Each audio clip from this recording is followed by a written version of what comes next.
ఆంధ్రప్రదేశ్ ప్రభుత్వం కొత్తగా అయితే రేషన్ కార్డులు ఇవ్వబోతుంది.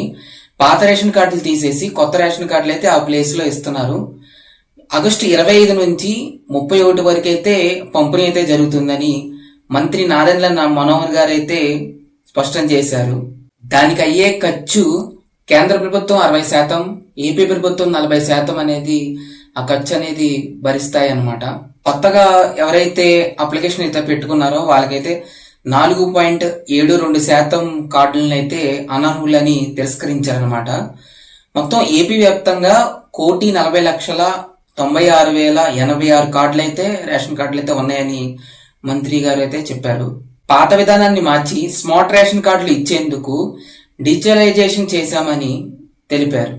ఈ కొత్త రేషన్ కార్డు మీద ఎక్కడా కూడా ఏ నాయకుడు ఫోటో కూడా లేకుండా డిజైన్ చేశామని నాదెండ్ల మనోహర్ గారు అయితే చెప్పారనమాట. ఓన్లీ కుటుంబ సభ్యుల యొక్క ఫోటోలు మాత్రమే కనబడతాయి.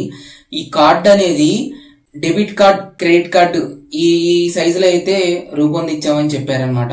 Same credit card, debit card లాగానే ఉంటుంది కొత్త రేషన్ కార్డు అనేది. ఓన్లీ కుటుంబ వివరాలు, కుటుంబ రేషన్ కార్డు నెంబర్ అయితే బాగా కనబడేలా అయితే రూపొందించామని చెప్పారు. ఈ కొత్త రేషన్ కార్డుకి అయితే క్యూఆర్ కోడ్ అనేది ఒకటి జోడించారనమాట.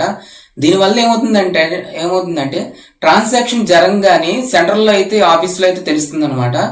అందుకని క్యూఆర్ కోడ్ అనేది దీనికి జోడించారు. ఈ కార్డు అనేది పూర్తిగా ఉచితంగా అయితే మనకి పంపిణీ చేస్తారు. ఎవరు కూడా రూపాయి కూడా చెల్లించాల్సిన అవసరం లేదు.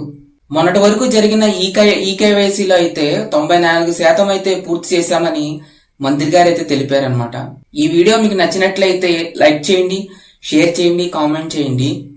ఇలాంటి మోర్ ఇన్ఫర్మేషన్ వీడియోస్ మీరు చూడాలనుకుంటే నన్ను ఫాలో అవ్వండి, సబ్స్క్రైబ్ చేసుకోండి. సబ్స్క్రైబ్ చేసుకోవడం వల్ల నేను కొత్తగా పెట్టే వీడియోలు అనేవి ముందుగా అయితే మీకు చేరతాయి.